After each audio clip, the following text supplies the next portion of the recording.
Bonjour, bonsoir et bienvenue à toutes et à tous. On est jeudi, on va parler jeux de rôle, c'est Jeudi Roll.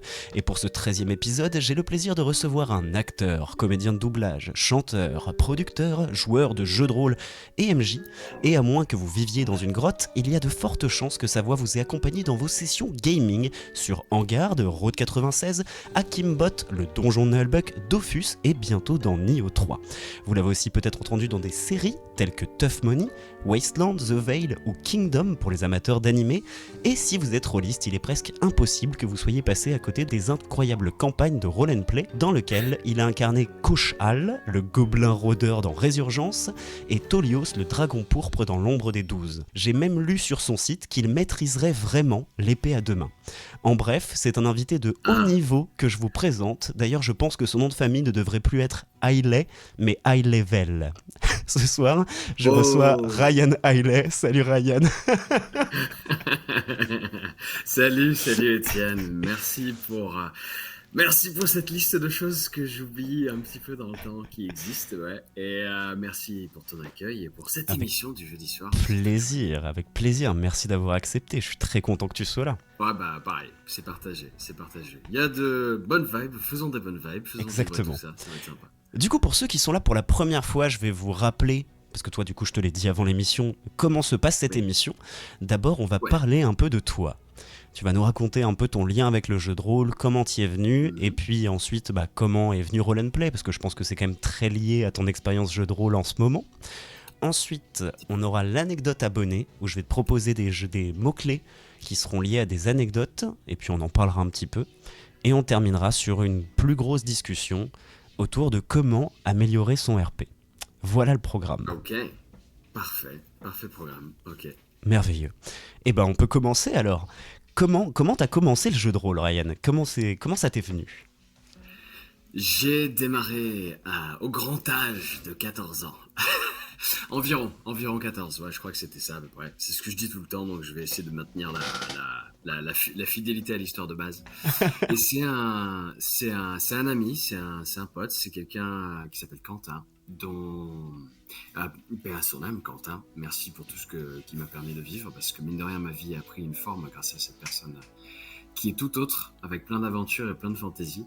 Mais c'est son père et lui, ils étaient dans des clubs, ils étaient dans plein de trucs, et il m'a initié à Magic, il m'a initié à Warhammer, et le jeu de rôle est arrivé un jour où il a dit vous connaissez ça ? J'ai fait non, c'est quoi ?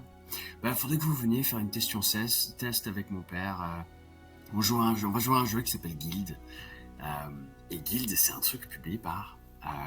ça n'existe plus, ça, c'est multi... j'ai oublié le nom de la boîte de publication, mais en tout cas, c'est un jeu auquel j'ai joué une fois et j'ai jamais rejoué derrière, mais c'était ma session d'initiation, quoi, à 14 piges. Ça t'a mis le pied à l'étrier, quoi. Ouais, et j'ai rien compris à ce qui se passait. J'ai rien mité. On fait quoi, là, en fait ? J'ai rien compris. Non, mais j'ai compris que j'étais un nul mec, ça s'appelle. C'est-à-dire un personnage un peu inspiré de la mythologie aztèque et ce type de personnage. J'avais une sarbacane et je faisais ce qui s'appelait de la magie jaune. Le poison et tout ça. Ok. Et par contre, je n'ai rien compris à tout ce qui s'est passé dans le scénario. J'ai juste écouté des adultes raconter leur life, magie violette, magie rouge, magie truc, faire des trucs, se raconter des choses. Et quand je devais jeter un dé, j'écoutais, ok, je jetais le dé, je disais le résultat. Je jette. Voilà. Ok, je jette. Ok. Donc je crois que c'est important qu'on sache que peu importe où tu finis dans ta vie par accident dans des tables sur YouTube ou ce genre de choses, notre première session, c'est souvent juste t'as jeté le dé parce qu'on t'a dit de le faire. Mais exactement ça. Après j'ai découvert D&D, Quentin il a décidé de masteriser, donc on a fait notre petite partie entre marmots de 14-15 ans, et là on a commencé à développer des personnages des campagnes dans Donjons et Dragons, et la suite de l'histoire, j'ai grâce à un autre pote, Laurent, j'ai découvert Mutant Chronicles, j'ai découvert La Vampire à Mascarade, j'ai découvert plein d'autres et qui m'ont vraiment fait voir qu'il y avait pas mal de choses à vivre. Mais je suis quand même resté très Donjons et Dragons la majorité du temps, parce que je m'étais habitué au système de règles en 3.5. Et j'aimais beaucoup les univers qui étaient proposés par tout ça. Avant d'arriver à Roll and Play. Parce que du coup, t'avais quand même été piqué malgré le fait de pas comprendre grand-chose sur ta première partie de guilde, ou est-ce que c'est Quentin qui t'a un peu poussé en disant non mais peut-être que ça s'est mal passé je te pose la Non, question parce j'ai eu plein d'invités où leur première expérience JDR était vraiment pas ouf et où ils se sont même demandé est-ce que je vais y revenir un jour, tu vois. si, si je devais être rationnel, c'était pas ouf. Mais en fait, l'énergie collective, Ouais, l'énergie de groupe, la, la- les copains-copines qui étaient tous très contents d'être là et qui ont passé un super moment. En fait, j'étais témoin de gens qui ont passé un incroyable moment. Et c'était très attrayant de voir des mecs qui ont la trentaine, et le double de mon âge, en train de s'éclater, en train de parler de magie. Moi, j'ai pas saisi ce qui m'arrivait ni ce qui se passait, mais j'étais là, ok, je veux comprendre le chemin il y pour a une qu'on vibe. arrive à s'éclater autant. Ouais, ouais. Ouais, il y, a un Ouais, ouais. il y a un truc qu'il faut que je le vive. Et donc, quand Quentin il a dit je vais masteriser, je vais faire une partie, j'étais là, ouais, ok, vas-y. Qu'est-ce qu'on fait? Et mon premier personnage de D&D, c'était un gnome magicien. Et ouais, et la suite, bon, j'en ai fait plein d'autres après. J'ai masterisé aussi, beaucoup. Ouais, c'est ce que tu disais, parce que j'ai regardé ton interview sur Rock'n'Roll, histoire Oui, de voir un peu qu'est-ce que tu ouais. racontais là-dessus. Ça va, on devrait pas être trop redondant par rapport à ce que tu as déjà dit auparavant. Et donc, le passage à Roll and Play s'est fait comment? Comment ça s'est construit? Comment t'as rejoint l'équipe Totalement hors de, hors du temps et de l'espace, inattendu. J'avais appris que les actual play avaient démarré 2016-2018. J'avais suivi de loin un peu cette mouvance, mais j'aime jouer. J'aime beaucoup pratiquer le jeu de rôle. J'étais moins dans la vibe à la base de regarder. Je m'étais interpellé sur, je sais pas pourquoi je ferais ça. Et je crois que quand c'est né en 2018, Olivier Boileau, qui est le réalisateur de l'émission, il m'avait dit ah on fait une émission, ça devrait te plaire, c'est ton genre de truc. Et à l'époque je suis allé voir et j'étais là ok ouais je crois que je vais pas prendre le temps tout de suite. Et des années plus tard, il y a une petite campagne Greenberg qui commence à se sentir en interne du côté de Roll Play, qui à l'époque appartenait à une maison d'édition, Black Book Edition. Et ils allaient lancer la campagne Greenberg avec une campagne sur Twitch en live avec 3 joueurs-joueuses, Max et Julien qui masterisait. Et là, il était question d'outsourcer, de chercher des personnes nouvelles, de ne pas prendre l'équipe de base. Et donc Laura, qui était showrunneuse de l'émission à l'époque, maintenant directrice de production chez Mimir, elle m'a appelé sur les recommandations d'Olivier, je crois, pour sonder un petit peu là où j'en étais. Et moi, je venais de démarrer 3 ans de comédien, voix off. Je vais transformer ma vie pour faire plus de comédie, de l'acting, etc. Et le jeu de rôle, j'en avais pas fait depuis 3-4 ans, justement, Ok. pour totalement me concentrer Donc t'étais un peu en sur manque. mon métier. Eh bien, j'étais même arrivé à me dire, waouh, avec l'investissement personnel qui est nécessaire pour vraiment réussir à faire une place dans la comédie, dans Ouais. l'acting, etc., je sais pas si je vais pouvoir aménager le temps pour faire Ok, des jeux de ouais. rôle. Ça va être complexe. Parce que c'était mes semaines, mes week-ends, c'était voix off, mine de rien, on se rend pas compte, mais moi au début, c'était 70 heures, 75 heures semaine investies juste dans le développement du truc, quoi, même plus en réalité au début. Ouais. Et, et donc, j'avais pas d'espace pour du loisir. Je n'en prenais pas. Donc, le fait qu'on me dise, tiens, le truc que t'adores, ça te dit de venir tenter ça devant Twitch Oui, et puis et c'est un faire peu du ça sur taf une aussi, du campagne. coup. Ouais. Oui, ça en était. Ça en était, parce que les prestations sont rémunérées. On a une contrepartie pour tout ça. Donc, c'est ce qui valorise l'émission. C'est ce qui permet aussi d'accéder à des comédiens, à des compétences, à des choses que tu n'as pas forcément dans la nature spontanément. Et où tu sources des professionnels pour faire ça. Donc, c'était vraiment une grosse aubaine. Et j'ai dit oui. Et donc Greenberg m'a mis devant Julien avec Fanny, Red Fanny, qui est incroyable aussi, qui vient plutôt de Twitch et qui est aussi narrative designer dans plusieurs jeux vidéo. On a aussi Nino, que tout le monde qui suit l'émission Roleplay connaît, parce qu'elle est soit derrière la caméra, soit devant la caméra. Et en plus aujourd'hui, elle est sur un chemin de comédie et d'acting qui est une transformation personnelle de son côté aussi, et qui fonctionne très bien. Nino, si vous Trop la bien. suivez sur les réseaux, vous verrez. Donc on était nous trois, novices, novices au concept Twitch et au concept de jeu de rôle devant caméra, C'est ça. face à Julien qui nous a fait une narration de dingue. Ah, en même temps, hein, Julien, Ouais, ouais, ouais. Et puis très chouette. Greenberg.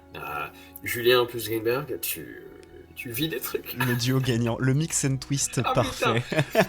Ah ouais, ouais, puis c'est une campagne folle. C'est FBI, c'est Voodoo, c'est Voodoo pas trop, je dis ça, je devrais pas dire ça. C'est mystique un petit peu. Hmm. Ça joue avec ça, mais c'est la réalité, c'est contemporain, 2016. Et il y a de superbes histoires. Et des twists narratifs de fou. J'ai adoré. J'ai Faudra adoré que j'aille vivre ça. mater ça. Oui, parce que je te le disais, Ouais, moi je suis ouais. pas du tout à jour sur Roll and Play, malheureusement. Et je me remets C'est doucement à jour. difficile. Mais en vrai, je vous regarde avant de dormir. Du coup, j'avance très Oh. doucement. mais vos douces voix m'accompagnent dans les bras de Morphée. Tu t'endors plus sur qui? Tu t'endors. Qui est-ce qui t'endort le plus vite? C'est les mecs avec les voix graves, moi ça me. Ah oui, surtout Julien, si t'as une conversation avec ton protecteur ou un truc du genre, tout de suite ça. C'est autre Ouais, chose. c'est clairement. Et j'avais une autre question qui m'est venue pendant que tu parlais, Oui, parce que c'est une question que je pose souvent aux comédiens et que j'étais un peu en train d'arrêter de poser parce que souvent on me disait non, ok. pas tant. Est-ce que pour toi, le jeu de rôle t'a accompagné dans cette envie que t'as ressenti, ou peut-être même ce besoin que t'as ressenti, de te tourner vers l'acting, vers la comédie, vers le travail de la voix, etc. Ou est-ce que c'est plutôt dans l'autre sens, c'est cet amour qui a fait que t'as autant aimé le jeu de rôle? Hmm, c'est le souhait de vivre des expériences multiples qui a fait que je suis venu au jeu de rôle, mais qui aussi génère ma volonté de faire ce métier. Donc je suis habité par une envie incroyable et forte et puissante de vivre des expériences les plus différentes de ce que je peux vivre dans ma réalité, dans cette Hmm. réalité. Donc, faire l'expérience durant une courte période d'un personnage qui a une vie plus complexe, plus forte, plus intense, plus émotionnelle, moins émotionnelle, où il y a une absence d'émotion aussi, c'est très intéressant. Euh, Ça m'attire. C'est ce qui fait que j'aime mon métier principal, comédien et acteur. Et c'est ce qui fait que j'ai aimé le jeu de rôle très vite aussi. Parce que d'un coup, tu as la possibilité de vivre des expériences qui sortent de l'ordinaire. Et j'aime beaucoup ça, et j'aime y aller là-dedans. Il y a des personnes qui jouent au jeu de rôle pour des raisons très différentes de moi. Et c'est vrai que dans mes choix de jeux, je vais toujours choisir les jeux sérieux, intenses, où la possibilité d'avoir des grandes scènes géopolitiques complexes avec des enjeux conséquents soit possible. Je joue pas trop, je joue jamais à des jeux légers. Sauf quand Roleplay me le propose. Parce que de temps en temps c'est rigolo sur une journée quoi. Mais Ouais. je me lancerai pas dans des jeux plus ludiques, je dirais. Je sais pas trop Ok. comment l'expliquer. Ouais. Donc je Mais te ouais, propose mais pas c'est une très partie de lié. Donjons et Chatons. Hein.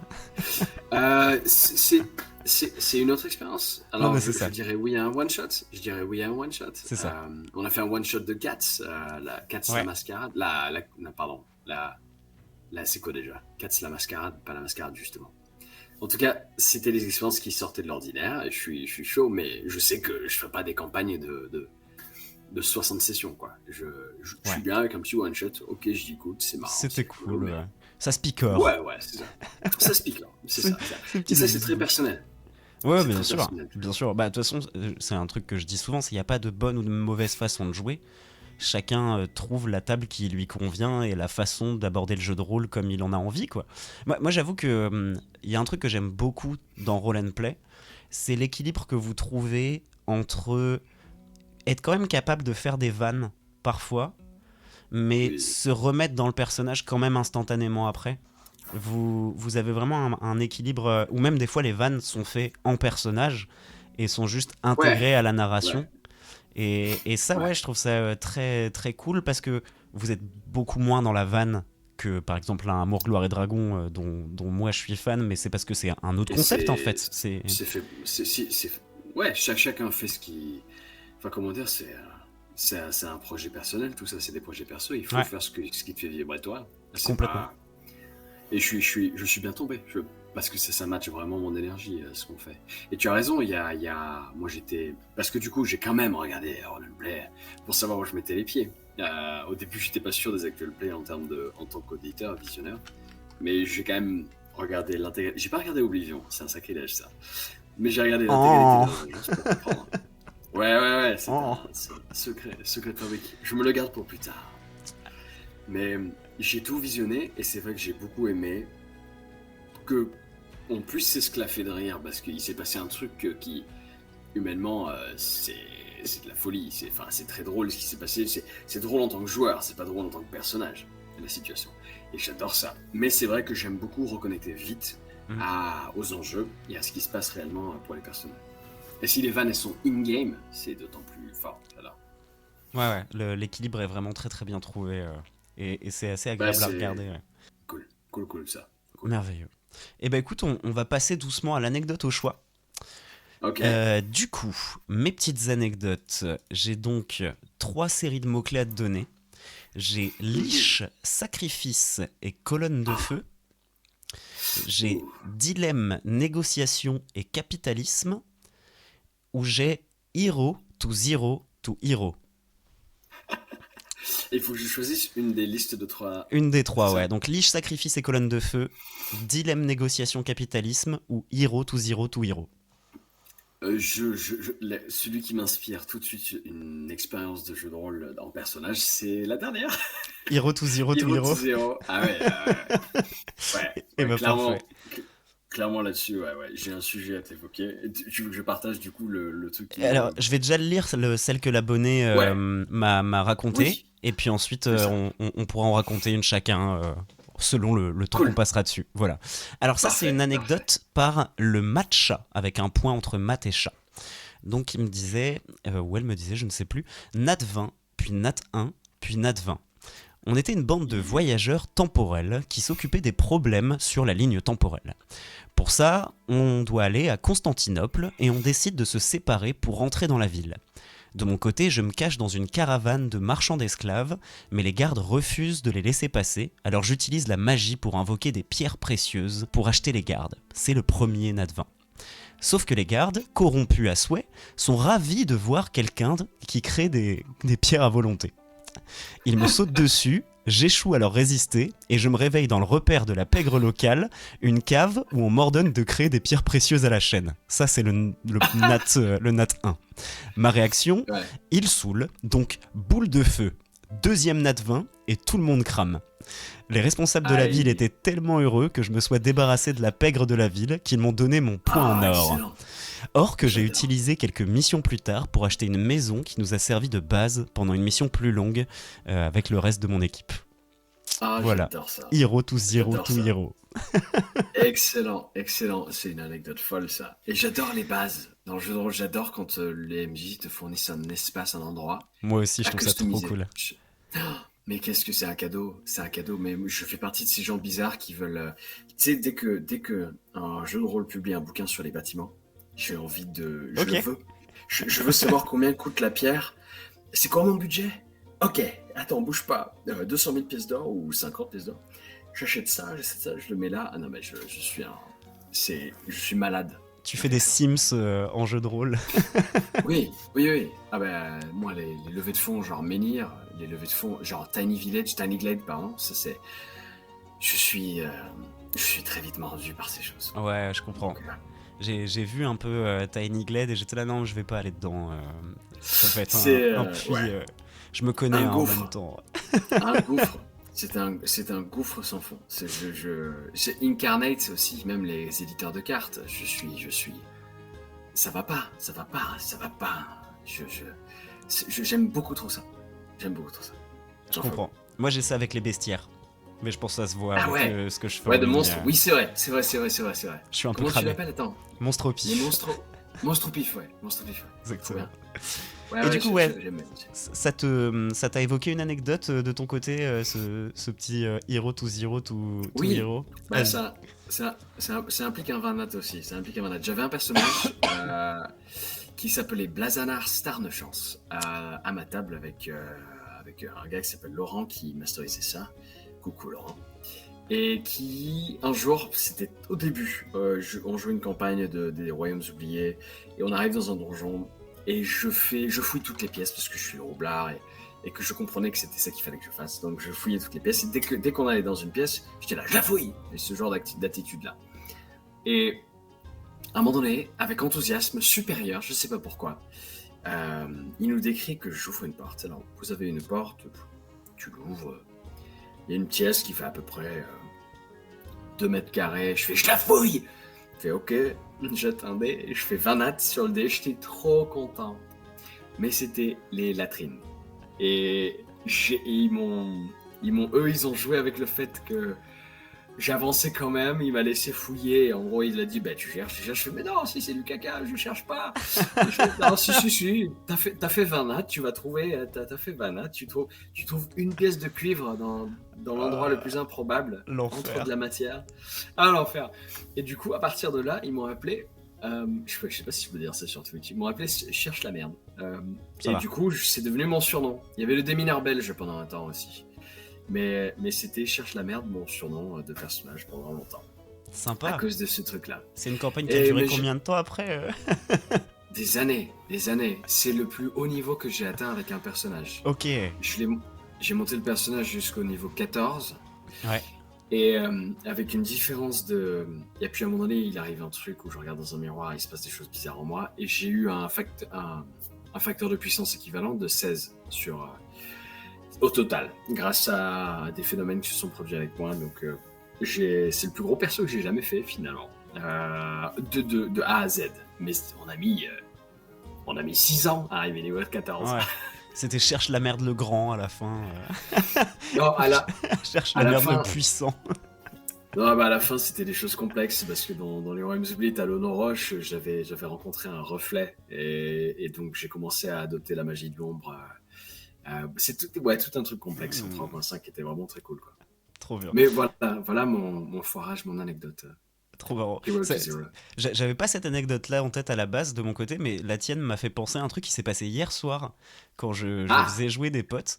En fait, l'un de mes joueurs avait pris un personnage dans du Monster of the Week, donc de l'enquête paranormale, et il jouait un personnage qui était un alien avec une force gigantesque. Et en fait, il décide, pour éloigner les habitants d'un village qui essayaient de lui faire du mal, il me dit j'arrache un lampadaire et je les tiens à distance avec le lampadaire. Donc il jette son dé, il me fait une réussite, donc je lui dis aucun problème, tu attrapes ton lampadaire et puis tu gères ton lampadaire. Sauf que dans l'équipe, il y avait un deuxième personnage joué par un autre pote qui était un luchador, qui s'appelait Eldo Bentonia, qui était aussi une montagne de muscles. Et en fait, il voit l'autre arracher un lampadaire, donc il me dit je vais faire pareil, quoi. Et je lui dis ok, vas-y. Sauf qu'il savait pas qu'en fait l'autre était un alien et donc avait une force vraiment surhumaine. Et il fait également une réussite. Donc vu qu'il fait une réussite, je lui dis écoute, tu arrives à arracher le lampadaire, mais après t'arrives pas à le soulever, quoi. Et donc il était là, mais attends, mais pourquoi lui il y arrive et moi j'y arrive pas? Et l'autre qui lui répond, parce que moi c'est sur ma fiche. Et il était dégoûté. Et donc vu que c'était un one shot, à la fin de la partie ils se sont révélés un peu leurs origines et tout ça, le pourquoi du comment. Et ouais, on a vraiment beaucoup ri qu'il soit là. Mais ouais, parce qu'en fait je comprends pas pourquoi tu m'as laissé arracher le truc. Et j'étais là, en fait si tu t'avais fait une réussite modérée, t'aurais juste pas réussi à le bouger. Si t'avais fait un échec, tu te serais luxé l'épaule en essayant. Voilà. Oui. Et vu que là t'as réussi, t'as arraché un lampadaire, mec, c'est déjà énorme pour un être humain de réussir à arracher du sol un lampadaire. T'es vraiment balèze. Mais juste après, tu peux rien en faire, quoi. Oui, voilà. Boum. Ok. Ah, c'était à mourir de rire. En plus, c'était vraiment la séquence où je mets du gros rock un peu hard derrière parce qu'il y a plein de monde qui arrive, ils sont vraiment en danger. Il y en a un qui vient de se prendre un coup de couteau dans le dos. Enfin, c'était vraiment un moment de tension terrible. Et t'as juste un catcheur qui sort du sol un truc et qui galère ensuite. C'était un moment, je pense, je m'en rappellerai un petit temps quand même. J'aime bien les secrets de fiches. J'aime bien les secrets de puissance et j'aime bien que les joueurs et joueuses ne sachent pas entre eux et elles ce qui se passe vraiment. J'aime bien les grands reveals aussi. Carrément. Je crois que c'est dans Critical Role, j'adore le grand reveal sur j'ai oublié son nom, celui qui devient un loup-garou à un moment donné, il y a un truc. Et tout le monde sent qu'il y a un truc depuis longtemps et ça finit par être là, et puis c'est le moment. C'est trop bien ce genre de choses. J'aime beaucoup quand et puis c'est beaucoup de boulot pour le MJ par contre, pour bien amener le truc, etc. Mais clairement. Ça se fait. Je prépare une campagne depuis 3 mois peut-être. et Ouais, voire même plus en fait, mes joueurs en peuvent plus d'attendre. Et justement, j'essaye qu'ils aient tous un lien avec l'histoire, parce que c'est une campagne préécrite, mais que oui, j'adapte à chaque ouais, joueur, parce que comme ça les implique un peu plus émotionnellement. ouais, Et en fait, ouais, je j'ai comprends. trop hâte. Il y en a un qui a un giga reveal qui arrive à la fin. Et en fait, j'espère tellement qu'on va aller au bout de la campagne. C'est pour ça que je prends du temps pour la préparer, parce que j'ai trop hâte, quoi, qu'il soit là en mode, mais non, mais quoi? Tu soulèves un truc là. Ouais, Tu, dis-moi. tu soulèves un sujet qui est omniprésent, je pense, chez tous les MJ. C'est j'espère qu'on arrivera à ce stade-là pour que ça se produise et Ben qu'ils ouais, apprennent ça. C'est un problème, je crois, qu'on a tous et bien toutes. sûr, C'est que ce chemin, et bah, parfois, il ne se produit jamais. Le nombre de secrets que j'ai enfouis et que je bien n'ai sûr. jamais révélés sur des parties passées parce que j'avais prévu ça. Mais par contre, il fallait d'abord faire ça, ça, ça avant d'y aller. Enfin bref, c'est un sujet assez vaste. À mon avis, ça arrive à tout le monde. Bah, on a tous des campagnes qui ont été terminées Ouais, sans trop de raison. Là, ouais, j'avais commencé par du Donjon et Dragon avec la même équipe avec qui j'ai joué hier soir, ok. justement. Et un jour, le MJ nous a tout simplement dit, je prends plus de plaisir sur cette Ok, campagne, je prends plus de ouais, plaisir ça, sur le ça arrive. Donjon et Dragon. Et on était là, ok, qu'est-ce qu'on Ok. fait? Donc on a changé de jeu. Et peut-être qu'on y reviendra un jour, peut-être pas. Mais moi, c'était terriblement frustrant parce que c'était mon tout premier personnage de jeu de rôle, mon tout premier Waouh. personnage Donjon et Ok. Dragon. Donc j'y avais mis tout mon Oui. cœur pour le Oui, oui, créer. oui. Oui, oui. Et il avait toute une backstory. Et en fait, j'ai fait 4 sessions avec, puis plus rien, quoi. Donc Oh, Zoltorg, le Drakeid bleu, clair de la tempête, est actuellement dans un tiroir et attend. eh ben, tu sais, je t'ai dit tout à l'heure que mon premier personnage était un gnome magicien. Il est arrivé niveau 5 et depuis il est rangé, ça fait 20 ans maintenant.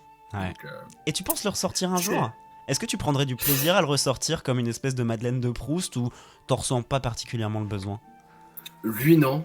Ok, Lui, pas particulièrement. Par contre, mon Halfling Roublard, ouais, ouais. Ça, c'est Blazanar. Blazanar, ouais, je serais chaud patate avec ça. trop bien. Ça, c'est un truc qui me plairait. Et sinon, j'en ai d'autres aussi, mais qui ont été très courts. Enfin, de nombre de personnages entre niveau 3 et 5 que j'ai, je ne les compte pas. Ah ben Il y ouais, en a ouais. eu beaucoup. Mais bon, on a tous cette malédiction du rôliste. Et c'est aussi pour ça, je sais pas si tu avais fait gaffe à ça, tu sais, les bouquins de roll and play, ils ont fait le choix de faire livre 1, livre 2, et le Ouais, livre 1, c'est jusqu'au niveau 8. ok. Non, je Parce t'avoue, que, je sais qu'ils existent, mais je me suis pas beaucoup renseigné ouais, sur la question, hein. t'inquiète pas. Mais j'en parle parce que ce choix de niveau 8, c'est apparemment parce que la majorité des parties de jeux de rôle ne dépassent pas le niveau 8. Ouais, ouais, complètement. Complètement. En 5e, en tout cas. C'est ça. Il y a Alkei Carmine, je sais pas comment le prononcer, qui dit je me sers parfois de ces Ouais, PJ non aboutis en PNJ. Et ouais, moi j'ai un perso en particulier qui s'appelle Octavio Alcazar, ok. que j'avais fait pour un one-shot Cthulhu. Et j'ai pris tellement de plaisir à jouer Octavio Alcazar que je le cale en PNJ dans quasiment toutes mes parties. Il apparaît à un moment ou à Trop un bien, autre. trop Là, bien, trop bien. j'ai animé une murder party. Et ben, j'ai donné ce nom-là à un des personnages de la murder party qui me faisait penser à mon perso. Ouais. Et ouais, j'aime bien. Tu sais, c'est un peu comme le cri de Willem dans plein de films. Et ben, c'est. Ouais, c'est ça. Ah, tu le fais pas mal! Et ben, le Octavio Alcazar, je le mets dans quasiment toutes mes parties à un moment ou à un autre en clin d'œil. Et d'ailleurs, Ouais, ouais. autre petite mini anecdote par rapport au cri de Willem, si les gens regardent Ok. dans Monstre au pif, j'ai toujours un cri de Willem à un moment ou à un autre dans chaque Monstre au pif. Ah! Ah, trop rigolo. Ouais. Ok. Non. Je l'ai mis dans le premier, et puis dans le deuxième, pareil, j'ai eu un moment où ça me semblait pertinent de le mettre, et donc maintenant j'arrive toujours à le caser quelque part, et ça me fait beaucoup trop rire. C'est drôle que tu aies ce plaisir et cette obsession, j'ai presque envie de dire, à Olivier Boileau qui fait la réal de nos émissions, est un grand fan de ce cri. Bien sûr. Et dans tout ce qu'il fait, il y songe. Il y a une part de lui qui est en mode, est-ce que je le mets là? Est-ce que je le mets? Est-ce que c'est possible là? Est-ce que c'est raisonnable? Est-ce que ça le Enfin, ferait pas? Bah ouais, est-ce que parce ça qu'en le plus, ferait, ouais. quand tu parles de monstres ou de trucs, bah il y a toujours un moment où tu dis le monstre attaque les aventuriers, et donc au moment où je dis attaque, je mets un petit cri de Willem en tout fond derrière. Ça m'amuse Ah, beaucoup. c'est excellent, c'est Ça m'amuse excellent. beaucoup. C'est bien que tu dises ça. C'est bien que tu fasses ça. Et C'est puis cool. comme ça, les gens vont aller retourner voir les monstres au pif pour vérifier. Peut-être que j'en ai oublié, Ouais, du coup, juste pour revenir. je vais peut-être aller voir. En fait, je suis juste en train Ouais, de. ouais. Je fais de la com. Petite info. Non, dans l'épisode 3, tu l'as pas fait. C'est absent. Je suis pas d'accord. Je Est-ce qu'on passerait pas à notre grand sujet, tiens? Un autre grand sujet, très Le bien. grand sujet The big, sur the big topic. comment interpréter un peu mieux nos personnages. Est-ce que déjà tu as des conseils de base? Je sais que dans Rock'n'Roll tu parlais de faire du théâtre, d'encourager les gens à Ouais. avoir ne serait-ce qu'un petit stage de théâtre pour apprendre à peut-être un peu mieux se comprendre, à avoir un peu moins honte ou Tu d'être vois, gêné. Mais je ouais. t'écoute. Ouais, bah clairement, tu t'as dit le mot stage, il est un peu intimidant, le mot stage. Un atelier. Oui, c'est ça que j'avais en tête. C'est, je crois que la majorité des barrières au RP sont des barrières psychologiques qu'on a dans la vie du quotidien. C'est pas juste une histoire de. En fait, le fait de rendre ça virtuel ne te rend pas d'un coup plus apte à juste te mettre à nu, parce que c'est un peu ça finalement. C'est s'exposer, c'est montrer une petite vulnérabilité. Même choisir de faire un personnage, c'est une part de toi, il y a une vulnérabilité qui s'installe. Bien sûr. Et mine de rien, je trouve que les ateliers de théâtre, les stages de théâtre, les exercices de théâtre, même tout seul, il y a moyen de trouver en ligne des façons de faire des choses. Sur YouTube, meilleur endroit pour apprendre à faire quelque chose. Tu vas t'exposer à toi, à tes limites, tu vas les découvrir, les étendre, et petit à petit, juste en étendant tes capacités à ne plus avoir peur, à ne plus être intimidé de quelque chose supposé dans ton esprit sur ce qui pourrait être comme un jugement extérieur. La majorité des gens se fichent totalement des excentricités des uns et des autres. Complètement. Et découvrir ça, c'est énorme déjà. Donc le RP, je crois que même entre amis, savoir déjà si nous-mêmes on adopte une attitude vis-à-vis de nos partenaires de jeu, euh, sans jugement, et on avance et on ne réagit pas, on rigole pas, on ricane pas, enfin on enlève tout ça, soi-même déjà pour les autres. Les autres arriveront beaucoup plus facilement à faire la même chose pour soi. Mais c'est un équilibre complexe. Il faut bien choisir des personnes avec qui tu veux jouer. Il faut trouver une façon d'avoir une table bienveillante et qui a envie de jouer à ça, parce que c'est aussi un contrat de joueur. Il y a des gens qui se fichent totalement du RP. Ils veulent gagner le jeu. Donc, ils veulent gagner la mécanique. Ils veulent battre le monstre. Et c'est très bien. C'est peut-être pas l'objectif de tout le monde. Donc, trouver une table qui est compatible à soi, trouver une table qui a envie de faire du RP, et puis se parler de ses craintes mutuellement. Ouais. C'est ce que j'encourage à faire. Parce qu'après, interpréter, ça se fait un peu tout seul. Hein. Une fois qu'on a... Les barrières et les verrous intérieurs sont la plus grande clé à l'interprétation. Savoir jouer quelque chose de spécifique, c'est pas vraiment ça que je crois qu'il faut chercher à faire. Ce qu'il faut savoir, ce qu'il faut peut-être chercher à faire, c'est d'enlever les verrous et d'incarner ce qui se passe en temps réel avec ce que le MJ propose. Et des choses ressortiront avec une couleur. Donc si t'es un barbare, on peut aller dans le cliché, et si t'es autre chose, bon, on parle un peu du sujet suivant là, mais c'est les verrous. Et je dis ça pas seulement pour le jeu de rôle et l'interprétation, je parle aussi, et pendant un temps j'ai transmis l'anglais en école en école de commerce et ce genre de choses. Pour les langues étrangères, c'est la même chose, c'est le même verrou. C'est le jugement de soi, c'est la pensée négative auto-sabotée de croire qu'on est nul. Et en plus en France, en fait, ouais, on est dur ouais, avec ça. Hein.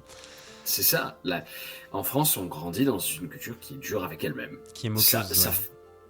Ouais, puis ça crée des pics d'excellence et de compétences, certes, mais ça, globalement, tout le monde sur les trucs créatifs où il faut oser, la communication, tout ça, ça fait des petits traumas parfois gros, quoi, qui retiennent toute l'énergie qui est possible et qui peut être déployée dans une interprétation. Donc je recommande de regarder ces petits verrous qu'on a tout seul déjà, avec soi, et l'interprétation deviendra plus facile. Et le théâtre, c'est un super endroit pour se découvrir. Quand tu fais ça avec des personnes que tu connais pas, tu peux tenter des nouvelles versions de toi aussi. Si tu fais tout avec des gens que tu connais tout le temps, c'est difficile de sortir de soi et de changer des paramètres. C'est très très vrai ça. Complètement. Donc il y a une prise de risque avec les nouvelles tables et les nouvelles personnes. C'est pour ça que je trouve qu'au théâtre, il y a une tendance quand même à la bienveillance. Et il y a moyen de trouver des espaces où on peut se découvrir soi et faire ça. Donc je l'encourage tout le temps. Ça. Oui, ça me fait un peu penser, je sais plus du tout dans quel contexte j'avais entendu parler de ça, mais ça m'avait un peu marqué de l'histoire du mec qui est un peu un loser dans un certain établissement, c'est un truc de collège, lycée comme ça. Et en fait, il décide de complètement changer en, en arrivant dans son prochain lycée, parce qu'en fait, les gens n'ont plus d'a priori sur lui, n'ont plus de projection sur ce qu'il peut être. Et en fait, c'est un peu la même Ouais. chose quand tu changes de table. Tu as des joueurs qui sont habitués à toi, qui savent comment tu vas réagir tout le temps, quel PNJ tu vas faire, comment émotionnellement il va réagir dans tel contexte. Oui. Alors que quand tu changes de table, si t'arrives pas à être suffisamment, je sais pas, je donne un exemple bête, hein, mais Style ça. si t'arrives pas à être suffisamment méchant avec ta table habituelle, tu peux dire sur cette table, je vais essayer d'y aller un peu plus dans le dur et d'être un peu plus sérieux et tout ça, et ça te donne une Oui. opportunité de créer quelque chose de nouveau, quoi. Il De, y a de te redéfinir. complètement. Il y a Topoki le chat qui pose une question de comment tu gères la Oui. distance avec tes persos. J'ai le souvenir d'un prof de théâtre. Oula, attends, c'est remonté. J'ai le souvenir d'un prof de théâtre qui disait que c'était dangereux. Je l'ai compris quand j'ai pleuré seul chez moi pour mon perso. Alors comment tu fais pour incarner sans être trop proche? Ce sujet est très délicat, de toute façon. Je crois que ça se passe lors de la création. Je pense que ça se passe lors de... Ça se passe par rapport à la quantité de choses que tu as dans ta réalité et dans ta vie aussi. Donc, le sujet, je peux pas trop y aller parce qu'on est sur un sujet psychologique sensible Ouais, tout à fait. sur lequel il est préférable d'avoir des professionnels pour l'accompagnement là-dessus. Je peux parler de ce que je fais moi. C'est que je ne m'associe... Je sais que je ne suis pas ce que j'incarne. Je suis... Après, j'ai fait le nécessaire, j'ai fait les démarches nécessaires, les formations, où je me suis exposé d'une façon forte et grande en théâtre, en stage de formation, dans des cadres qui sont sécuritaires, pour oser sortir de qui je suis et me voir avec perspective, comprendre mes démons, mes traumas, mes sujets, et ainsi, lorsque je joue, je vois ce qui m'appartient, ce qui m'appartient pas, il y a des émotions qui ne sont pas les miennes, ok, on met ça là, on met ça là. Cette partition, c'est un travail de longue haleine. Et je crois que c'est pour ça que le métier de comédien n'est pas accessible facilement, parce que savoir faire ça, c'est quand même c'est du temps, c'est de l'entraînement. Donc ce que j'invite à faire aussi, c'est d'être prudent avec soi. Si on sait qu'on a des fragilités, il faut savoir les accepter et laisser du temps et être patient avec soi. Et peut-être qu'en attendant, faire des personnages qui n'ont pas la possibilité d'être exposés à telle ou telle chose. Je pense que je serais sécuritaire avec moi-même si... d'ailleurs, c'est ce que je faisais au début. Je faisais pas des personnages qui allaient trop loin. Et progressivement, je suis allé de plus en plus loin avec différentes choses. L'implication était de plus en plus grande. Et il faut être patient avec soi-même aussi. Parce que si tu as vécu ça chez toi, c'est qu'il y a un sujet. C'est qu'il y a quelque chose qui est là. Les profs de théâtre doivent dire que c'est dangereux. Les profs de théâtre doivent dire qu'il faut faire attention avec tout ça.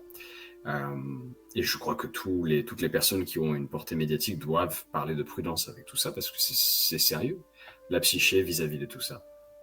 Donc j'invite aussi à la prudence avec tout ça. Mais si chemin il y a, c'est celui de l'acceptation de ses propres vulnérabilités, d'être prudent avec ses choix et de travailler avec des personnes, de jouer avec des personnes qui ont conscience aussi de nos fragilités. Et donc s'il y a un personnage, parce que je soupçonne qu'il y a peut-être un peu de ça, traverse des choses trop graves ou meurt en jeu, c'est clair que, enfin, même moi, on y va dans les émotions. Ryan ne ramène pas ça à la maison, mais lorsqu'on vit en temps réel ce qui se passe à la table de jeu de rôle sur Roll and Play, on va laisser exister ce qui existe probablement pour le personnage. C'est une interprétation, mais on va laisser ça émerger, on va laisser tout ce qui se produit avoir une place, sortir de soi surtout, parce que bon, ça c'est ma pensée personnelle, mais je crois que les larmes sont une sortie d'émotions, une sortie de choses qui sont bloquées dedans. C'est aussi quelque chose que je trouve très beau dans le jeu de rôle. Je trouve que le jeu de rôle a une petite valeur thérapeutique, mais je dois être prudent avec ça aussi, parce que ça ne remplacera pas quelqu'un, ça ne remplacera pas jamais un accompagnement. Non, allez voir des psys quand même. Oui, c'est ça. Mais vivre des expériences comme celle-là te permettent de mieux se voir à terme avec le temps. Donc je n'ai pas la solution à ça, Topoki le chat. Mais j'invite à la prudence et à la patience avec toi peut-être. Ah, c'est marrant, c'est très bien ce que tu as dit. C'est vrai que j'aurais peut-être eu tendance à négliger ça de par mon expérience perso, parce que moi j'aime justement m'impliquer émotionnellement très fort dans mes jeux de rôle. Peut-être parce que j'ai pas trop de difficultés à en sortir après et que c'est pas d'impact sur moi dans l'instant. Mais c'est vrai que je me connecte beaucoup Ouais. à mes personnages. Et tu vois, avant mes premières parties, je savais que j'aurais pas de difficulté à faire rire. Je savais que j'aurais pas de Hmm. difficulté à rendre les choses relativement Oui. épiques et tout ça. Mais je me Oui. demandais si j'arriverais à faire passer des émotions. Et, euh, Ok. et en fait, Ouais. j'ai déjà pleuré et fait pleurer plusieurs fois sur des échanges avec des PNJ où je m'attendais pas à ce que ce soit. Je m'attendais pas, en fait, tu t'attends pas à chialer à une table comme ça, je l'avais pas prévu. Mais les choses ont fait que. Et tu vois, par exemple, la dernière fois, après c'était un sujet qui me touche particulièrement, mais j'avais fait une création de perso avec une amie. En soirée, on était en train de discuter, elle me dit mais crée-moi un perso. Donc on l'avait fait comme ça, sans C'est fiche, sans rien, on en chouette. a juste parlé. C'est chouette, ça. Et je lui ai Ouais, créé le ouais. perso. Et après elle m'a dit est-ce que tu peux me faire jouer une mini-aventure là maintenant. Et je dis bah ouais, on va Ah, s'inventer un j'adore. truc. Et donc on a commencé à jouer face à face, assis à une table. Et j'avais même pas de D20, on l'a fait avec des D6 qu'on a trouvé dans son placard et on s'est débrouillé avec ça. Et l'histoire de son personnage, c'est que elle avait grandi dans une famille avec beaucoup de frères. Elle était la seule femme avec sa mère. Et en gros, c'était une famille où les femmes étaient là pour servir les hommes en quelque sorte. Et Ok. sa mère avait toujours accepté ça et elle s'entraînait en cachette pour un jour partir à l'aventure. Et justement, c'était le moment où elle partait à l'aventure. Et elle me dit bah, je repasse chez moi chercher des affaires. Donc j'ai dit ok, bah, fais-moi un jet pour voir si quelqu'un te voit quand tu vas chercher tes affaires. Elle rate ce jet, donc je lui dis bon bah tu vas te faire attraper par quelqu'un de ta famille, jette un dé pour savoir qui c'est. Et c'est sa mère. Et je décide Ok. que sa mère va lui tenir un discours où elle lui dit non mais je suis fier de toi en fait. Genre j'ai jamais osé y aller moi-même. Je sais très bien que cette famille, elle t'a toujours bridé alors que t'as toujours eu des ambitions plus grandes, etc. Et en fait, j'ai commencé à rentrer dans ce discours hyper encourageant de la mère envers sa fille. Et on s'est tous les deux mis à chialer pendant ce moment-là. Et en fait, c'était un super joli Mhm. moment. Et après, bah, on a continué. Mais en fait, elle, comme moi, elle, c'était sa première expérience de jeu de rôle. Hein, elle en avait absolument jamais fait. Ouais. Et elle se retrouve Ok. là. On était tous les deux comme deux cons en train de pleurer. Et c'était un beau moment, en fait, en soi. Oui. Oui. Ben, le jeu de rôle, c'est un processus utilisé en psychologie. C'est l'incarnation d'autre chose, Mm, le mimétisme, le jeu de rôle, mais façon non ludique, le jeu de situation. C'est quelque chose qui est utilisé. Donc, dès qu'on touche à tout ça, si on touche à des sujets qui sont proches de soi, on va frôler le cœur et l'esprit, parfois dangereusement. Et je crois qu'il faut savoir. Je vois Brazen Dragons, coucou, qui ouais, dit. Ah non, pardon. Bah déjà coucou, oui, mais c'est Alcaïs qui va parler des red flags et, énormément, et, et, très très et important. voir avec les MJ sur si par exemple la mort c'est un grand sujet pour vous. Il faut en parler. Il ne faut pas que le personnage se fasse vivre une expérience que vous ne souhaitez pas qu'il vive. Il ne faut Complètement. jamais que ça se produise ça. C'est pour ça qu'il y a plein de processus. Je crois deux majeurs. Il y a la X-Card et je ne sais plus le nom de l'autre processus. euh, qui sont destinés juste à avoir un dialogue. Et il y a il est pas, enfin, il serait hors de question de jouer. Enfin, je vous encourage à jamais jouer à une table qui refuse ça. C'est soit que cette table n'est pas faite pour vous, c'est pas Ouais, forcément que les personnes ne sont pas,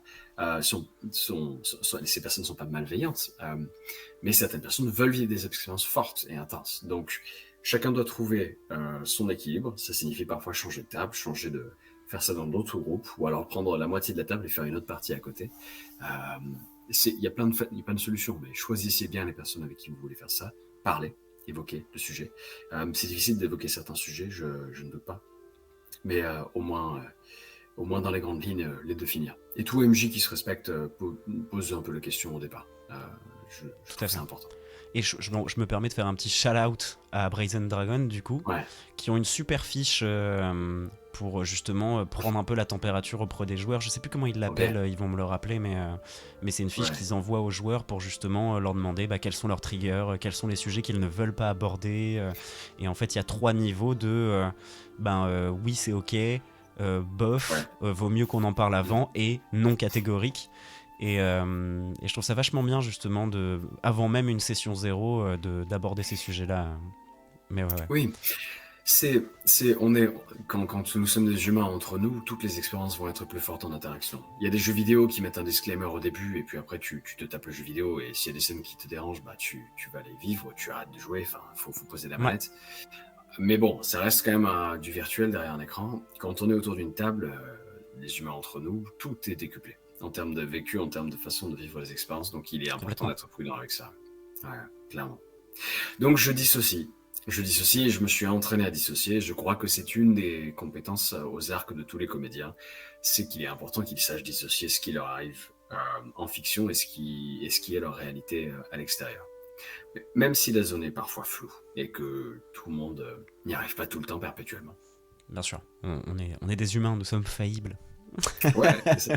C'est ça. Et du coup, pour transitionner et revenir sur notre sujet, comment tu Oui, fais justement quand il y a une émotion à sortir qui n'est pas quelque chose que tu as l'habitude, à laquelle tu as l'habitude de te confronter, ou quelque chose où toi justement tu n'aurais pas réagi comme ça?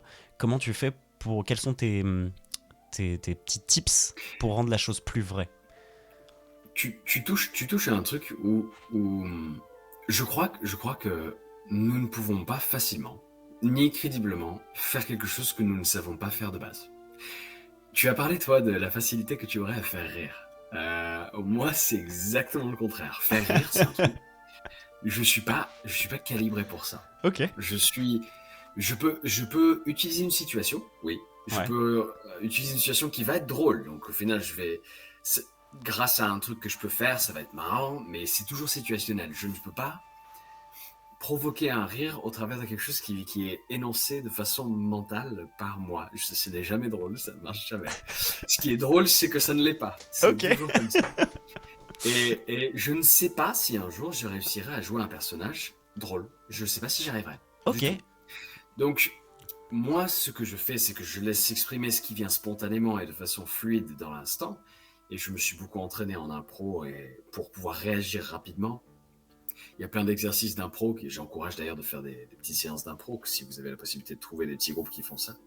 Mais en impro, tu apprends à réagir au tac au tac, ou à ne pas réagir justement, et puis à subjuguer le jeu de l'autre, à créer quelque chose collectivement.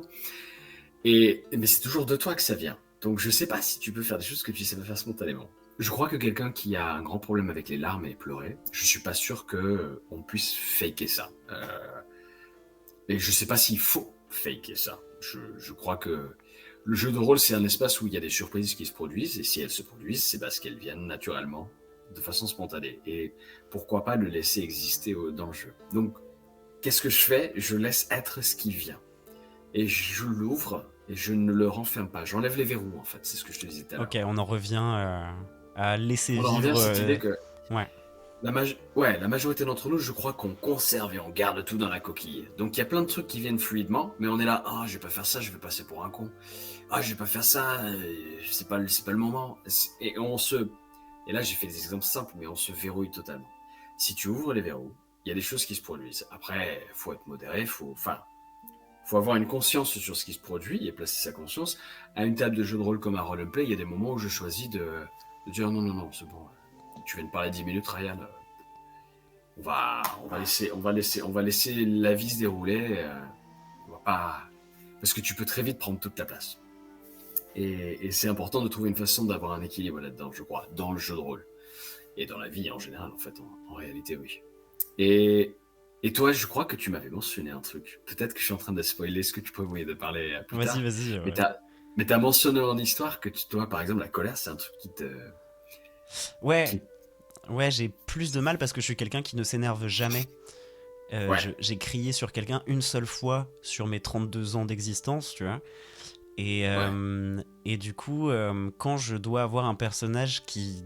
Je sais que mon personnage est colérique, c'est pour les PNJ en l'occurrence, hein, surtout. Et ben j'ai beaucoup de difficultés à me figurer comment il va s'énerver. ouais, Parce que moi j'ai une colère... je connais la colère, hein, mais j'ai une colère froide et très oui, rationnelle, où oui. je vais plus être en mode, tu viens de faire de la merde à l'infini, et maintenant on va régler le problème tout de suite et en parler. Je, Mais je vais pas remonter dans les tours ou quoi, je vais vraiment être là, bam. Donc je voilà. connais ça. Ma colère fonctionne comme ça aussi, Ok. dans la vie réelle. Ouais. Euh, je me suis exposé à des environnements où j'ai pu exercer la colère criée, la colère hurlée. C'était le but de l'exercice. Ouais. C'était de verbaliser sa colère d'une autre façon et de chercher toutes les couleurs de la colère. Donc tout ça dans un processus théâtral ou assimilé. Et seulement ça m'a permis de trouver d'autres nuances à mon expression de colère. Ok. Mais c'est dans un cadre. C'est dans un cadre, c'est protégé. Et tout le monde autour de toi fait la même chose et est au courant. Enfin, je crois pas qu'une table de jeu de rôle, c'est l'endroit pour découvrir ses nouvelles colères. Ouais, c'est ça. T'as tes Euh, joueurs à table qui te regardent là, genre, il va pas bien, qu'est-ce qu'il a? Ouais, donc c'est pour ça que je crois qu'il faut laisser venir ce qui vient spontanément, et Ok, c'est ouais. pas grave ce n'est pas grave si les colères de tous tes personnages sont des colères froides, parce que de base, c'est ton espace de base. Et peut-être qu'un jour, il y aura un petit élan où tu dépasseras le sujet, où tu Hmm. sentiras autre chose, tu seras là, oula, là, il y a autre chose qui est en train d'émerger, et ça sort. Il y a des personnages qui s'y prêtent. Si tu choisis de jouer un personnage qui est très vocal, peut-être que tu finiras par glisser. Je sais plus, je crois que c'est dans Camelot qui dit ça. C'est César qui dit ça à Arthur. Fais semblant d'être un grand chef de guerre. Et quand tu feras suffisamment semblant longtemps d'être un bon chef de guerre, tu finiras par être un bon chef Ah de guerre. ben, fake it until you make it, quoi. Ouais, oui, les anglo-saxons se sont pas traînés pour dire ça aussi. Mais il y a une réalité là-dedans, et je crois qu'il faut juste se rappeler que le jeu de rôle, c'est pas le lieu de thérapie. Tu peux t'exprimer, c'est l'expression de toi, mais c'est peut-être pas la zone de recherche première. Sauf si tout le monde est là pour ça, et tout le monde s'est mis d'accord pour ça, et que le contrat social entre copains et copines, c'est ça. Pourquoi Oui, pas? complètement. Il y Mais a des bon, parties où je les préviens, c'est de la partie test, et je vais Ouais, tester les PNJ, je sais pas trop où ils vont aller, je vais... Enfin, on verra ce que ça va donner, quoi. Billy ouais, MJ, j'aime ouais. tellement. Et tiens, c'est Oui, intéressant. Est-ce que toi, là, t'as un exemple en tête d'un personnage qui t'a un peu mis en difficulté, que t'avais dû incarner pour un jeu, pour une série, pour que sais-je, où t'as senti que t'avais eu un travail à faire et justement, de quoi tu t'étais servi pour aboutir au résultat que tu voulais? Très simple, la campagne Greenberg de Roleplay. Ok. J'ai joué un agent du FBI en 2016. C'est la première fois que je faisais un jeu de rôle contemporain qui n'était ni futuriste dans un futur hypothétique ou dans un passé hypothétique. Donc, d'un coup, je me retrouve à jouer un mec, un Gus Lambda, quoi, Ouais. avec toutes les contraintes du monde moderne. Donc, s'il te plaît, pas trop de colère, s'il te plaît, détends-toi. Non, non, non. Enfin, toutes les règles de la vie étaient sur la tronche de ce personnage et tous les autres personnages. Et donc, il a été très spécial pour moi de trouver un espace où je m'amuse, Mhm.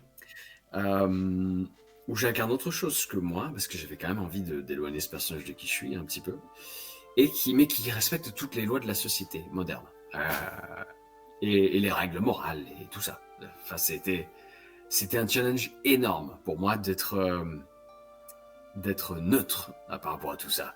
De pas systématiquement partir sur des gros enjeux, parce que t'es un agent de FBI en 2016, je t'assure que tu vas pas sauver le monde. Oui, c'est ça. Tu ne vas pas devenir un grand magicien qui trouvera une solution à ça et créera d'autres problèmes accidentels, et puis tu discuteras avec les chefs de royaume. Non, t'es agent FBI et t'es un flic c'est tout. Et tu vas devoir gérer avec ta petite échelle. Et ça, c'était très dur. J'ai galéré avec le côté modéré de la chose. Après, Greenberg te fournit de la matière pour réagir. Mais initialement, j'étais intimidé par l'expérience. Ok, ouais. Et du coup, ça a été très sur la retenue, tu l'as ressenti comme ça? Ben, j'ai joué de la retenue, ouais. J'ai joué Ok. un personnage qui, d'ailleurs, finalement, Aiden, il est plutôt tiède. Je le qualifie comme ça. C'est quelqu'un qui, il ne réagit pas trop à quoi que ce soit. Il essaie de prendre des décisions, mais il veut bien faire, mais il veut pas se mouiller non plus. Il est un peu flemmard sur les bords. C'était un personnage qui était modéré dans tout point. Et c'est la première fois en jeu de rôle que je fais un personnage modéré, qui n'a pas une caractéristique excentrique de ci ou ça, quoi. Ouais, en fait, c'est ça, c'est que toi, ta norme et j'allais dire ta norme est l'excès, mais c'est peut-être un grand mot. Tu prends beaucoup de C'est un plaisir grand mot. Ouais. à avoir des personnages haut en couleur en tout cas et avec des caractères bien marqués quoi.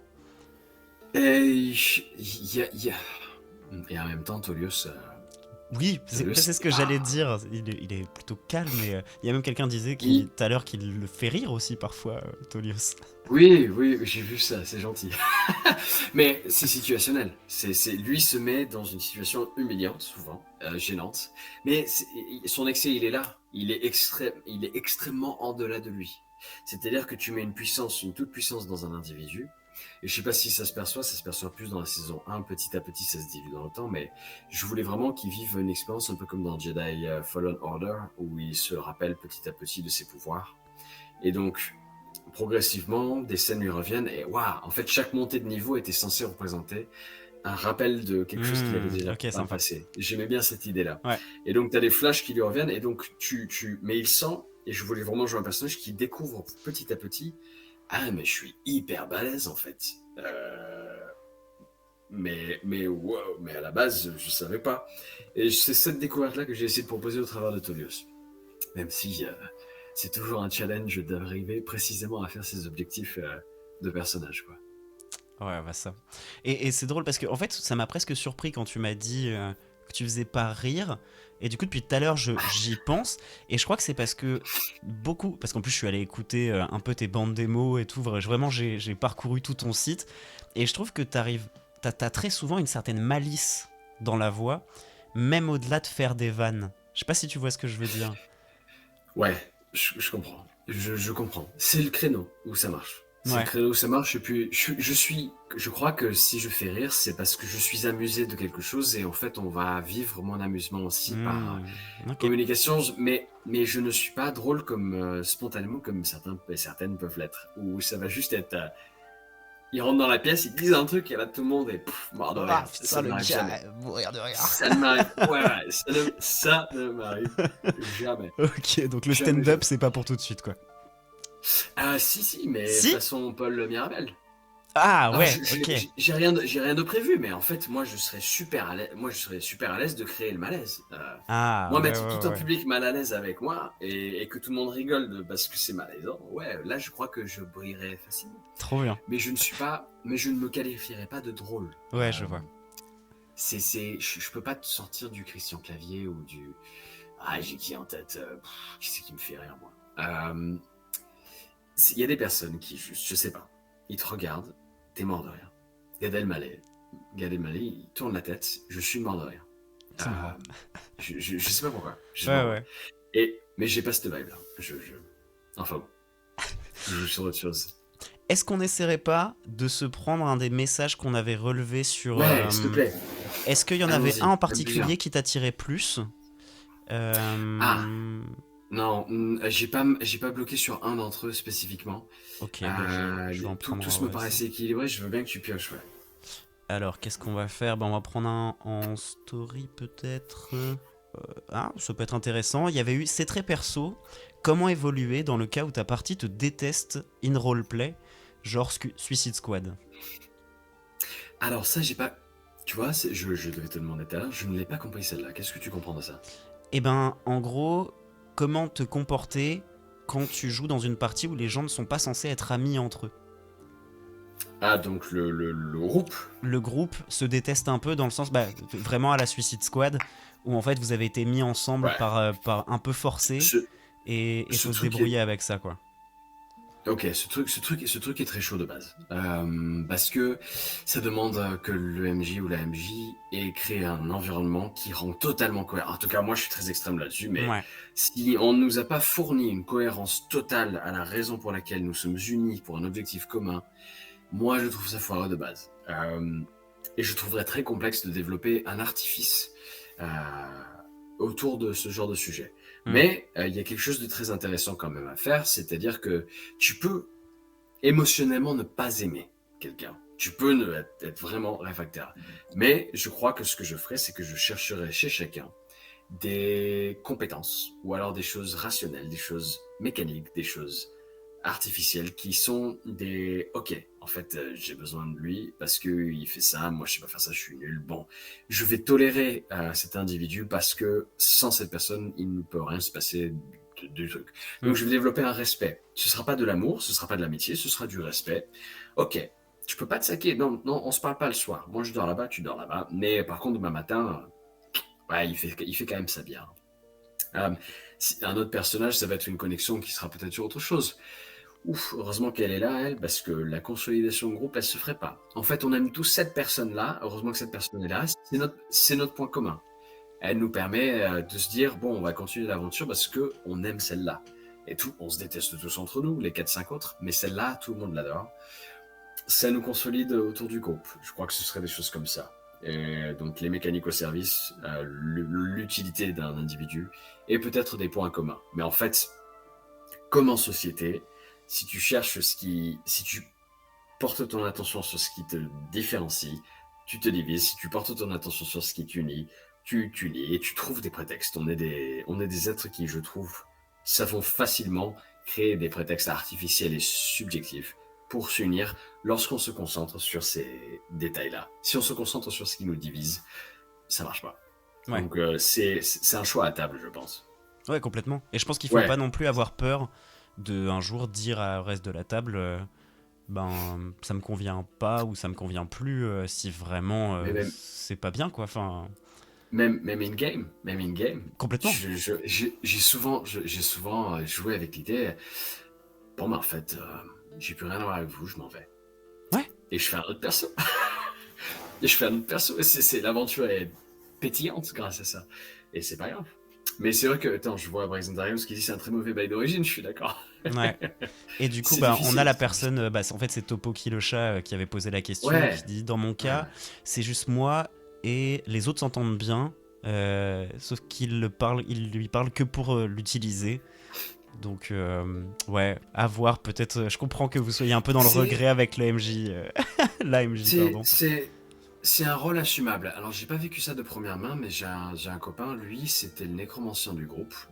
Aucun personnage ne l'aimait, mais il était très utile. Et lui, il montait des plans machiavéliques dans le dos des autres joueurs, pas pour leur nuire, mais il avait des plans long terme, genre, oh, toi, tu vas m'être utile à ça plus tard, je vais te garder, je vais te ménager un tout petit peu, mais en fait, c'est du méta. Enfin, c'est pas du Ouais, méta, c'est non. ça. C'est ton personnage qui manigance et conspire à des idées plus tard dans la partie, et, tu es supérieur. T'es un connard, ou tu n'es pas aimé, peu importe, ou une connasse, pardon. Mais tu vas trouver des prétextes périphériques et les autres t'utilisent, c'est ok, ouais, de toute façon, je suis le meilleur, je suis la meilleure, moi je sais faire ça, bah oui, vous avez besoin de moi, donc. Mais moi j'ai des idées, vous en faites pas, on va trouver quelque chose à faire de vous plus tard. Mais ça peut être dans ton esprit, ça n'a pas besoin d'être. Si c'est mal vécu, ça peut être dans ton esprit, ça n'a pas besoin d'être avéré à table, en réalité. Oui, et puis encore une fois, il faut trouver un lieu où tu vas prendre du plaisir avec ton perso et voilà quoi. Hein, c'est ça qui est le plus Ouais, important, je pense. Hein. Si vraiment ce ouais. perso, tu t'es en souffrance à chaque fois que tu vas le jouer, parle avec le MJ avec la MJ pour voir si ça vaudrait pas le coup de le faire partir à un moment et que t'en prennes un autre qui y arrive pour une autre raison et que lui sera plus aimé quoi. Mais oui, et puis je vois Alcaïs Karma qui dit les personnages peuvent finir par tisser des liens. Ouais, Je crois que tout le monde est apte à conspirer vers l'entente.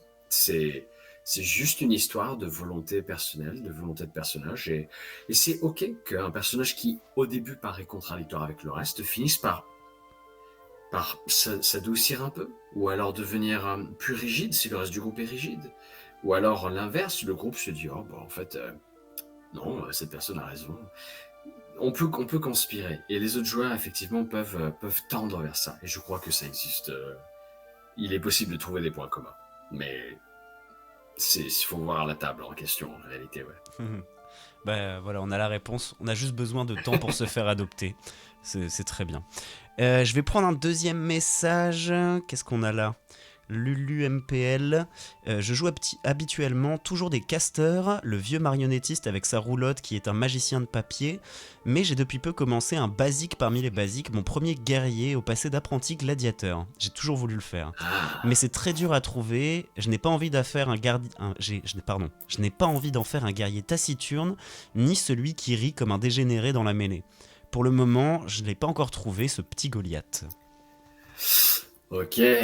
Ok, c'est difficile ça. C'est vrai que trouver son perso, puis les guerriers, moi non plus, je suis pas le plus fin. Mais Mais il y a des nuances entre ces deux univers, hein. Là, spontanément, ce qui me vient, c'est la naïveté. Moi, je trouve ça très utile, la naïveté.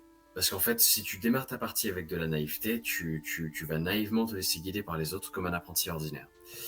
Et tu te découvres une capacité et tu laisses les autres finalement te définir. Ce que j'entends par là, c'est que les autres joueurs qui sont plus sûrs de ce qu'ils veulent jouer finissent par adopter des attitudes et tu vas remarquer que ton personnage, quand tu le joues, il est plus ou moins d'accord avec ce qui se passe. Et au début, il va tolérer les excès, mais au bout d'un moment, peut-être qu'il va devenir plus tacticien et dire non, non, mais on va pas faire ça comme ça, c'était nul, t'as fait ça la dernière fois, c'était naze, on va changer, ou peut-être pas, il s'en fout de ça. Ou alors il va dire, ou alors c'est de la morale qui va s'immiscer, mais je crois qu'il est possible de créer un personnage en réaction à ce qui se passe.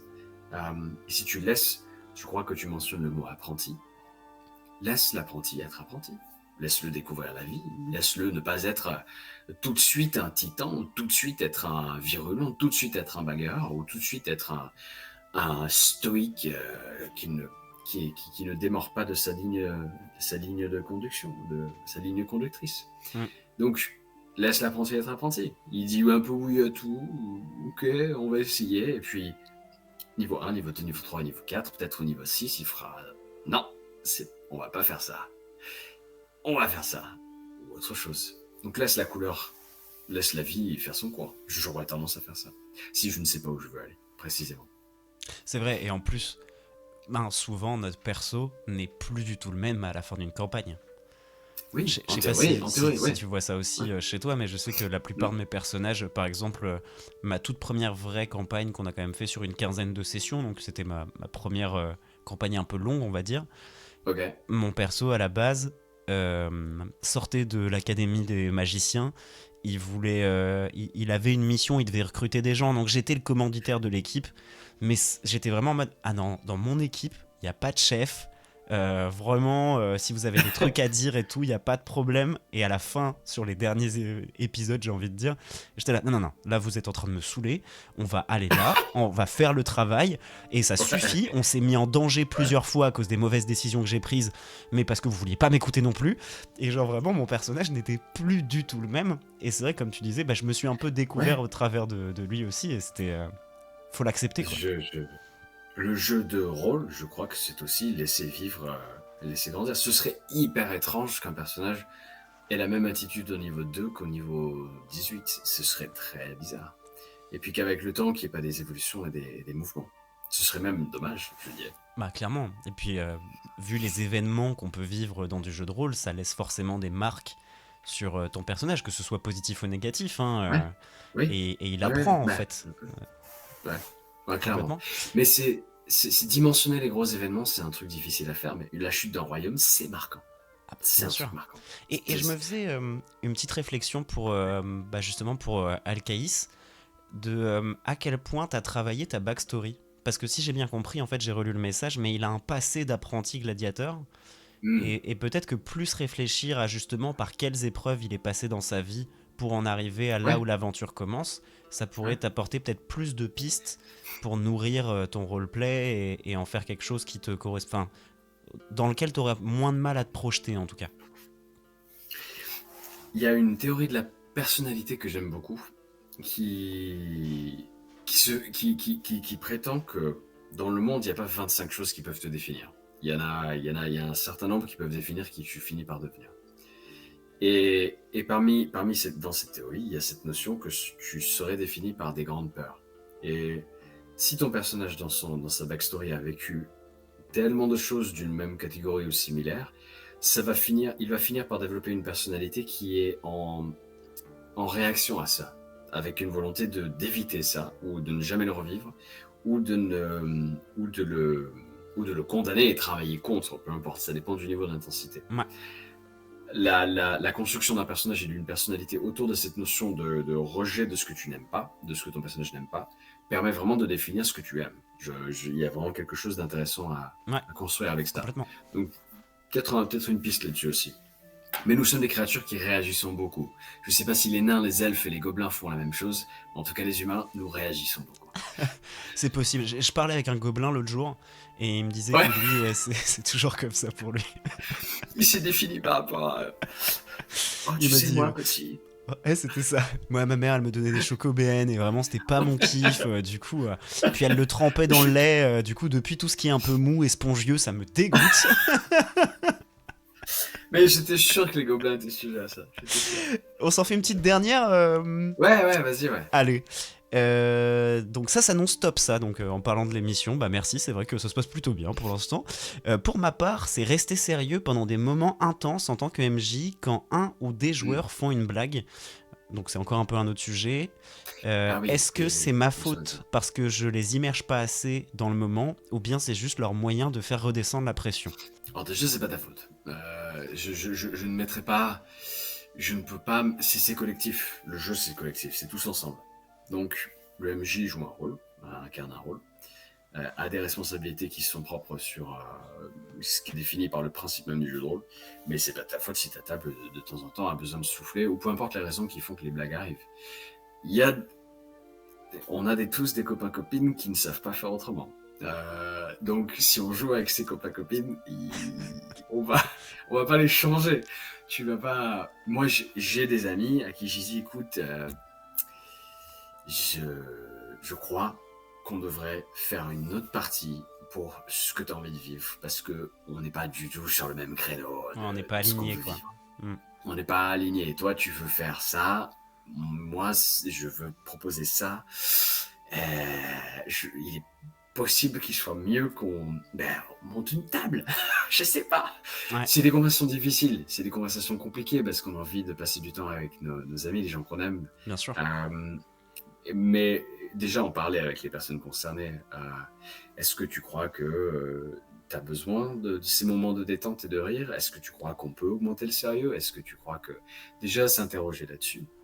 Et si vous finissez, enfin, je pense qu'il faut tenter d'avoir des conversations matures et patientes les uns avec les autres, mais si la conclusion c'est que c'est pas trop ça, il est peut-être nécessaire d'avoir deux tables. Je pense pas que je supporterais pas de jouer à un jeu de plateau qui nécessite quand même une implication plusieurs heures avec quelqu'un qui n'a rien à faire.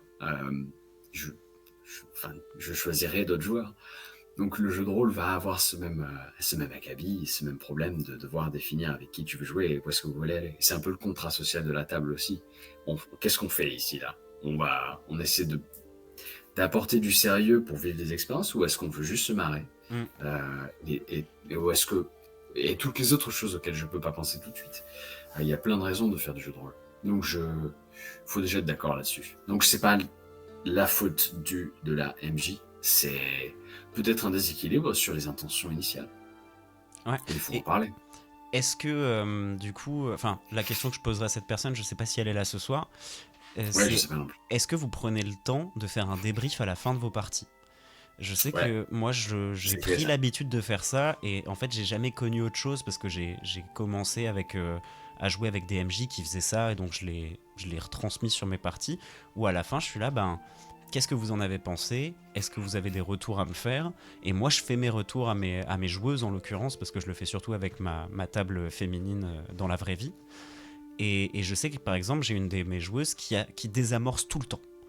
Tout le temps, tout le temps, tout le temps. Elle fait la petite vanne pour ne pas avoir à se confronter à son personnage, en fait. C'est clairement ça. Oui. Et, Ouais. et un jour, On fait ça dans la vie. je lui en ai parlé, pas devant tout le monde, par contre, je suis allé la voir et je lui ai dit, voilà, j'ai capté que tu faisais vraiment des vannes tout le temps.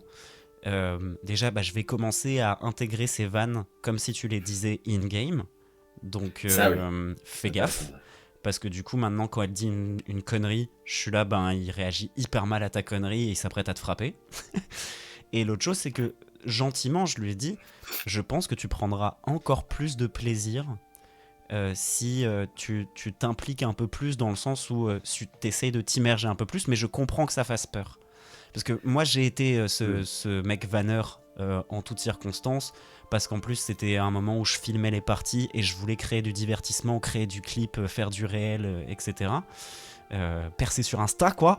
Et en fait, le jour où je suis passé côté MJ, je me suis rendu compte qu'avoir un joueur comme ça à ta table, pour construire une histoire, c'est hyper chiant, en fait. Et il y a un juste milieu à trouver, parce que j'arrêterai jamais de faire des vannes.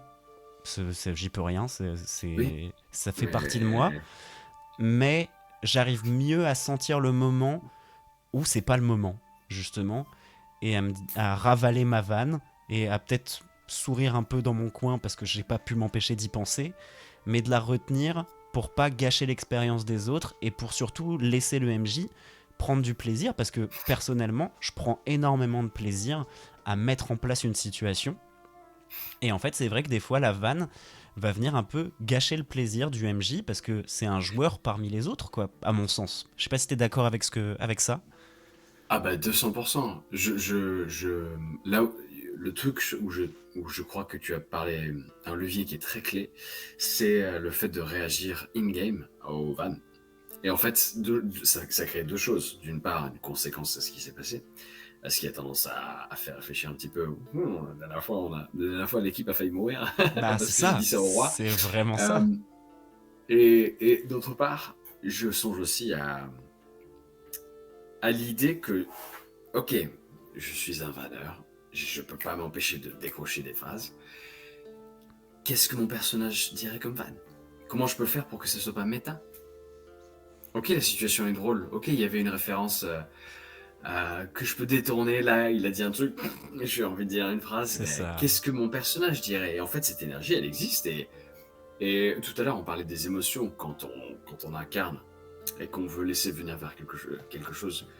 Quand je vis une scène forte avec Toulouse, je laisse venir les larmes ou la colère, ou je laisse venir le truc un peu drôle, ou la malaisance, etc., ou la Ouais, maladresse, peu importe. Je la laisse exister. Les vannes, je suis pas apte à ça, moi j'ai pas ça spontanément. Mais si je l'avais spontanément, je laisserais ça sortir à l'intérieur du jeu. Je laisserais ça rentrer dans le portail interdimensionnel pour que ce soit dans la fiction. Et ce sera d'autant plus plaisant parce que si c'est cohérent avec l'univers, eh bien, je crois que c'est une richesse. ouais, C'est riche. ouais. Ce qu'on dit me fait penser à Matthew Mercer a fait une interview une fois où il parlait de Sam Riegel. Il a dit il adore le drama, il adore les trucs graves, il adore les trucs qui sont bien lourds. Et il me fait mais comment je fais avec un Sam Riegel à ma table? Il part tout le temps en couille. Donc il a exactement le même problème que ce qu'on évoque là déjà, même à des tables qui font ça depuis Même longtemps Critical et à Role, haut ouais. niveau, même Critical Role. Et, euh, et en fait, si tu trouves un créneau où ton personnage et ton joueur peut faire ça in-game et qu'il a « Ah, c'est fun », crée un personnage qui fait ça. Fais, fais en sorte à ce que ton perso le fasse. Oui, c'est vrai. Joue un... Bah, si tu regardes sur Critical Role, justement, Sam Riegel a souvent des personnages qui vont être drôles in-game parce qu'ils vont être étranges, Oui, parce qu'ils vont être mais malaisants, justement, et qui vont avoir des il petites peut pas références tout le s'empêcher. temps. Et ça marche. L'humain ne peut pas s'empêcher, il peut pas s'empêcher de faire ça. Donc il joue. Et d'ailleurs, faut pas être un barde, hein, mais un barbare qui balance des vannes, ça doit être marrant. Hein. Tout un tas de choses. Faut pas se limiter Tu aux viens de me classes. créer une Minimum. envie. Le barbare qui fait des vannes, ouais, Ah c'est. ouais. Je serais content de voir ça exister, ouais. Ouais. Donc ouais, il y a tout un tas de trucs. Laissez ça générer in-game. Parler, essayer de canaliser ça vers ça. T'as donné la réponse, je pense, la Ouais. plus saine pour garder tout le monde à la même table. Et parlez-en entre vous, quoi. Oui, oui, Voilà. comme il dit. Très bien. Clairement. Et bah écoute, ça fait quasiment 1h20 qu'on papote. Donc on va Ouais. doucement terminer l'émission. Est-ce que t'as des petites recos et des choses, enfin des petites promos à faire, auto-promo, etc. Ah bon, je suis jamais très habile avec ça. Si vous voulez me suivre sur mes réseaux, j'ai un Instagram, mon nom et prénom, tic-tac, et puis c'est très rapide. J'ai un Instagram, j'ai un TikTok où je publie jamais rien, je reposte des choses. Et si je vais publier sur TikTok bientôt en masse. Ce sera en anglais, mais je suis en train de créer beaucoup de contenu Trop bien. d'avance pour avoir une chouette boucle de choses. Et d'ailleurs, je panique parce que je vois qu'il y a des gens dans le monde qui ont les mêmes idées que moi. Et ça me fait paniquer parce que c'est déjà créé moi et je suis là, merde, tout le monde va croire que je copie. Ah ouais, ça Mais bon, c'est difficile ça. c'est bizarre. Ouais, Ouais. c'est un peu flippant, ouais, ça. Mais bon, écoute, ça c'est la meilleure chose à faire si on veut suivre mes aventures. Mais sinon, l'émission Roll and Play, c'est là où je passe le plus de temps. Et on a une 4e campagne qui arrive bientôt. Donc, Les... on Ouais. a on a des annonces à faire, on a des choses qui vont se dérouler en temps et en heure. Donc, ce sera chouette. Trop bien. Trop bien. Et ben Bien. voilà. Merci. Allez, Merci pour le cadre, allez Étienne. suivre Roll and Play, allez suivre Ryan sur les réseaux.